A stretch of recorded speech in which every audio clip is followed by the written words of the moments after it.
বাংলাদেশ বেতার রাজশাহী। এখন শুনবেন স্থানীয় বাংলা সংবাদ।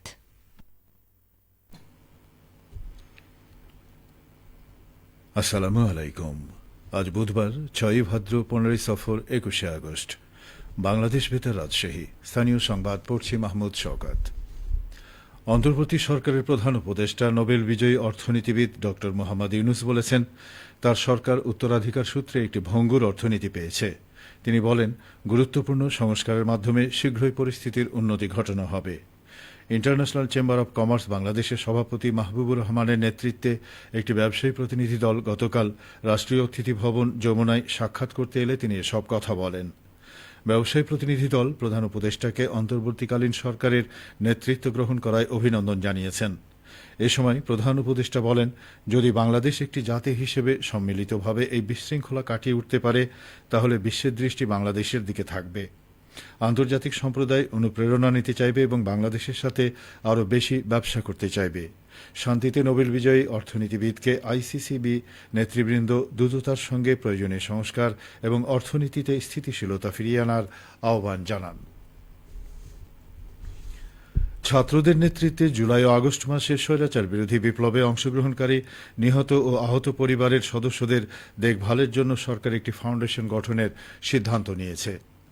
অন্তর্বর্তী সরকারের প্রধান উপদেষ্টা অধ্যাপক ড মোহাম্মদ ইউনুসের নেতৃত্বে ফাউন্ডেশনটি গঠিত হবে এবং সেখানে সরকারের কয়েকজন উপদেষ্টা, ছাত্র প্রতিনিধি এবং নিহত ও আহতদের পরিবারের সদস্যরা থাকবেন। ড মোহাম্মদ ইউনুস ফাউন্ডেশনের প্রধান হিসেবে দায়িত্ব পালন করবেন।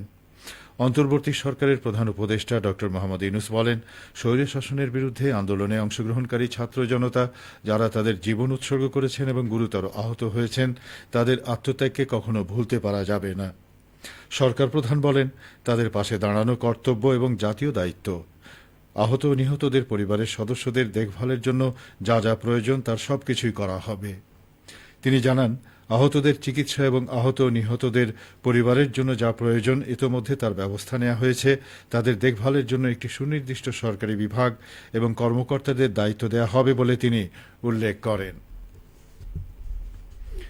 রাজশাহী সিটি কর্পোরেশনের নবনিযুক্ত প্রশাসক ও বিভাগীয় কমিশনার ড দেওয়ান মোহাম্মদ হুমায়ুন কবির বলেছেন, যারা রাজশাহী সিটি কর্পোরেশনকে নষ্ট করেছেন বা করতে পারেন তাদের দায়িত্বে রাখা হবে না। এছাড়া দুর্নীতিতে জড়িতদের বিরুদ্ধেও ব্যবস্থা নেওয়া হবে। গতকাল নগর ভবনে আয়োজিত সংবাদ সম্মেলনে তিনি একথা বলেন। এ সময় তিনি সাংবাদিকদের প্রশ্নের জবাব দেন এবং সিটি কর্পোরেশনের কাজে সকলের সহযোগিতা কামনা করেন। ড হুমায়ুন কবির বলেন, এখন প্রধান কাজ বর্জ্য ব্যবস্থাপনা। জন্ম মৃত্যু নিবন্ধন আগে কাউন্সিলরগণ অনুমোদন করতেন, এখন কর্মকর্তারা করছেন। নাগরিকত্ব সনদ দেওয়ার প্রক্রিয়া চলছে। নগরবাসীর প্রতি নগর ভবনের লুণ্ঠিত মালামাল ফেরত দেওয়ার আহ্বান জানিয়ে তিনি আরও বলেন, এসব মালামাল কোনো দলের বা ব্যক্তিগত নয়, এগুলো রাষ্ট্রীয় সম্পদ। কারো কাছে যদি এই সম্পদ থাকে তাহলে দ্রুত ফেরত দিতে হবে। পরে কারো কাছে এই সম্পদ পাওয়া গেলে তার বিরুদ্ধে কঠোর ব্যবস্থা নেওয়া হবে। সরকারি টাকায় প্রকল্প বাস্তবায়ন হলে নিয়ম অনুযায়ী টেন্ডার করতে হবে। সংবাদ সম্মেলনে প্রধান নির্বাহী কর্মকর্তা ABM শরীফুদ্দিন ও সচিব মোহাম্মদ মোবারক হোসেন উপস্থিত ছিলেন। দেশের সব বেসরকারি স্কুল, কলেজ ও মাদ্রাসা কমিটি ভেঙে দেওয়া হয়েছে। গতকাল শিক্ষা মন্ত্রণালয়ের সিনিয়র সহকারী সচিব মোহাম্মদ তৌহিদুল ইসলাম স্বাক্ষরিত এক প্রজ্ঞাপনে তথ্য জানানো হয়।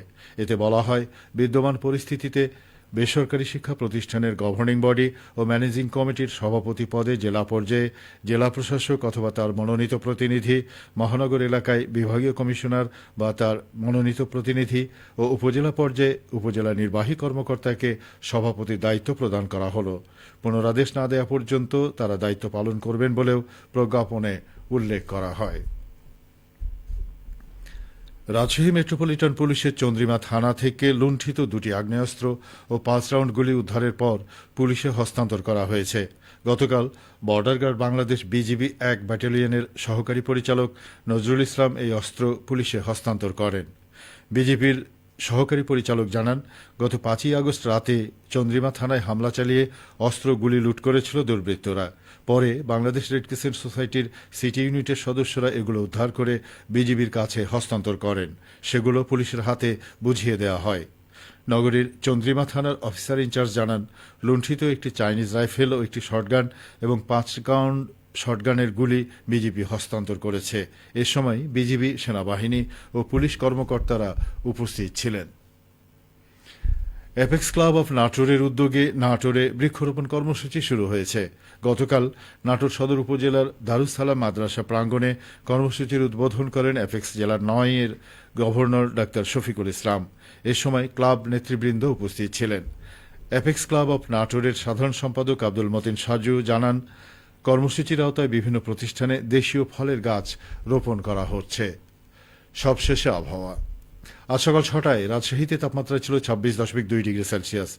এ সময় বাতাসে আর্দ্রতার পরিমাণ ছিল ৯৫%। রাজশাহী ও পার্শ্ববর্তী এলাকায় আজ সূর্যোদয় হয়েছে ভোর ৫টা ৪২ এবং সূর্যাস্ত সন্ধে ৬টা ৩৪। সংবাদ শেষ হল। আমাদের পরবর্তী স্থানীয় সংবাদ প্রচারিত হবে দুপুর ১২টা ১০।